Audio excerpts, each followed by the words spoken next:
In this video, I'm going to show you why the 1976 Dallas Cowboys starting lineup was crazy. Let's start with Roger Staubach, the Cowboys' 1964 10th round future draft pick. A Heisman Trophy winner at Navy in 1963 as a junior, the NFL allowed the Cowboys to draft him 1 year before his college eligibility was over because he was 4 years out of high school.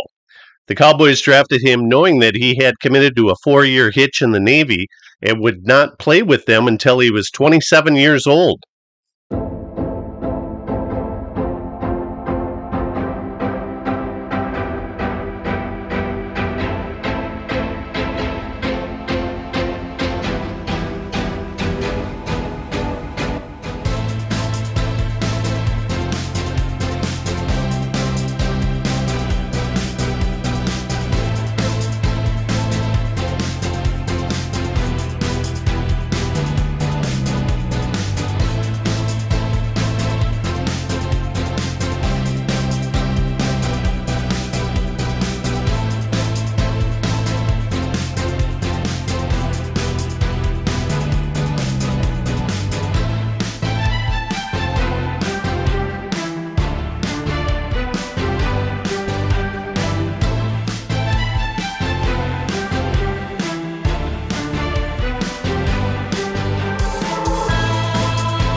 It's crazy how many high-round draft picks and free agents comprise the 1976 Cowboys starting lineup. Number 30, Dan Reeves, was their offensive backfield coach and was a player coach from 1969 through 1971. He was a free agent himself who spent his entire 8-year career with the Cowboys, which we will see is another crazy recurring theme. Preston Pearson was signed as a free agent after the Steelers released him. He didn't play football at the University of Illinois, but the Colts drafted him in the 12th round in 1967. Get this, he is the only Cowboy on the 1976 roster to have played in a regular season game for another NFL team. Crazy. Robert Newhouse was a concrete block at 5'10", 210.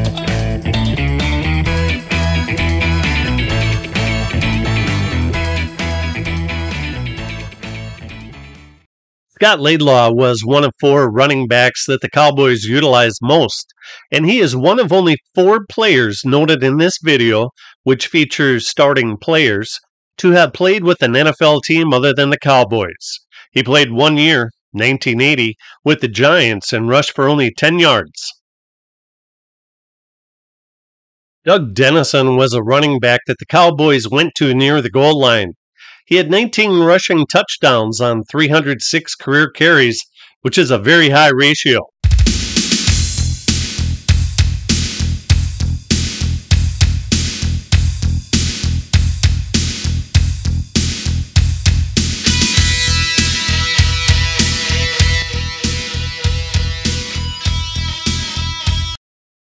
Best offensive free agent signing for the Cowboys is Drew Pearson.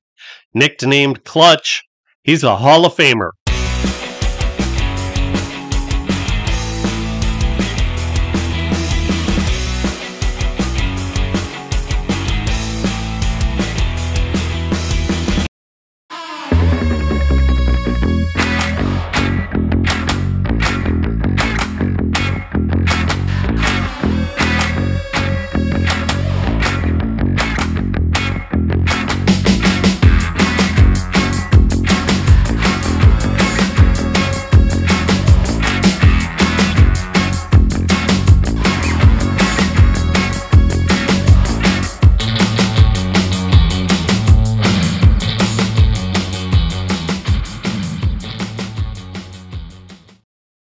Golden Richards played 5 years in Dallas, then asked for a trade in 1978 since he wasn't going to get enough receptions for his satisfaction with Drew Pearson, Tony Hill, Butch Johnson, and Billy Joe Dupree gobbling up the lion's share of Staubach's passes.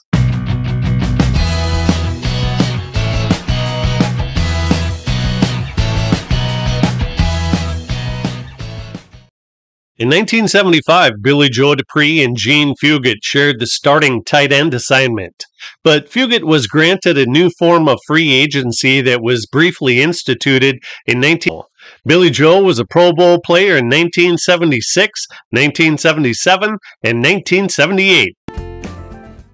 Efren Herrera was drafted by the Lions in the 1974 NFL Draft 7th round. He never played a regular season game for them, was released, and signed a free agent contract with the Cowboys. Danny White was drafted in 1974 with the 3rd round pick that the Cowboys got from the Oilers with them. He only started one game at quarterback when Roger Staubach was around.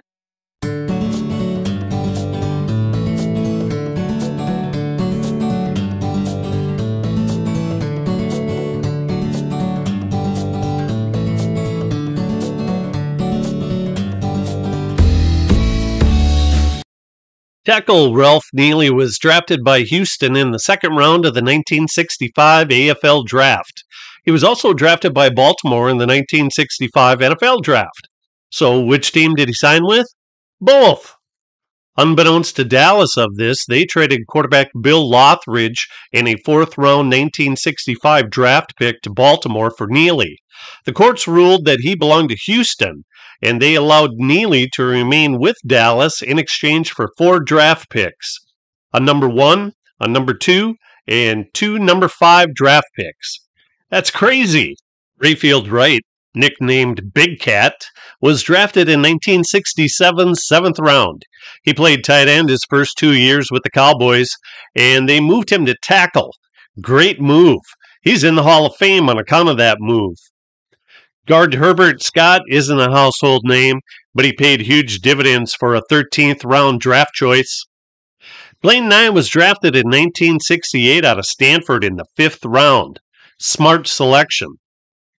John Fitzgerald held down the Cowboys' starting center position for 8 of his 10 years with the team. The entire starting offensive line, including tight end, had 66 years NFL experience, and it was all with the Cowboys. Defensive coordinator of Dallas's Doomsday Mark II unit was Hall of Famer Ernie Stoutner. His entire starting defense never had a player play in a regular season game for another team during their entire careers.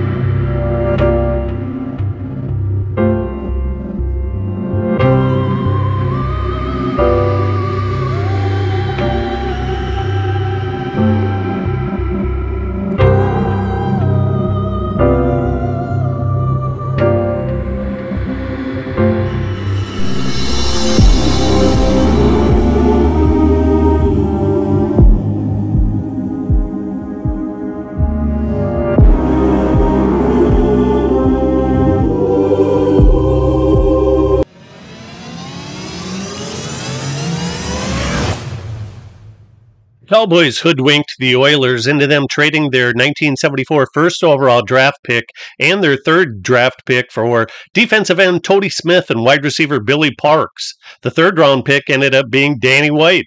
Tody Smith had 21 sacks in 4 years, while Parks had 2 touchdowns in 3 years with them. Harvey Martin's nickname to his teammates was Ugly. So what did Harvey name his radio show in Dallas? The Beautiful Harvey Martin Show, of course.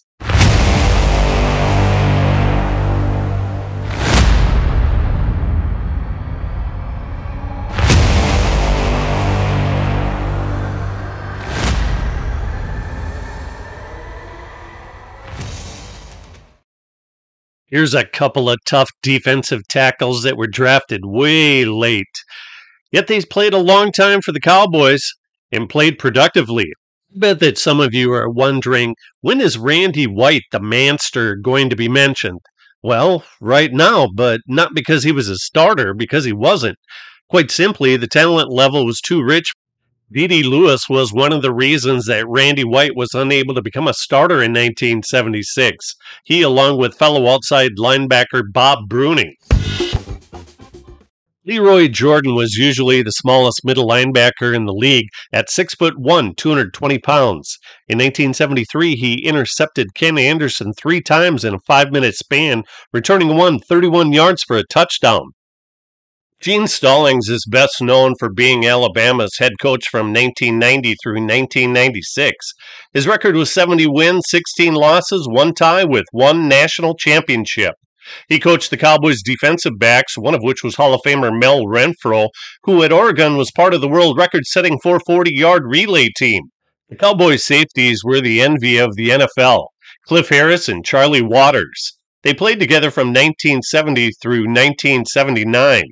Benny Barnes was the other cornerback, and like Laidlaw and Nye, he too attended Stanford.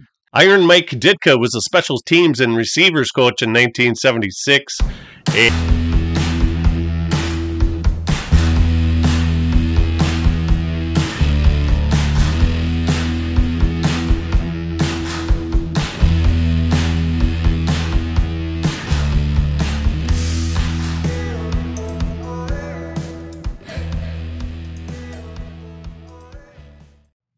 Who is the longest tenured Cowboy? It's the man in the hat with 29 years, Mr. Tom Landry. Without his exceptional eye for talent, the rare ability to coach it, and unparalleled leadership, the Cowboys would surely not have had 20 consecutive winning seasons, including 5 Super Bowl teams and 2 teams that won it all. A tip of the hat goes out to the man in the hat.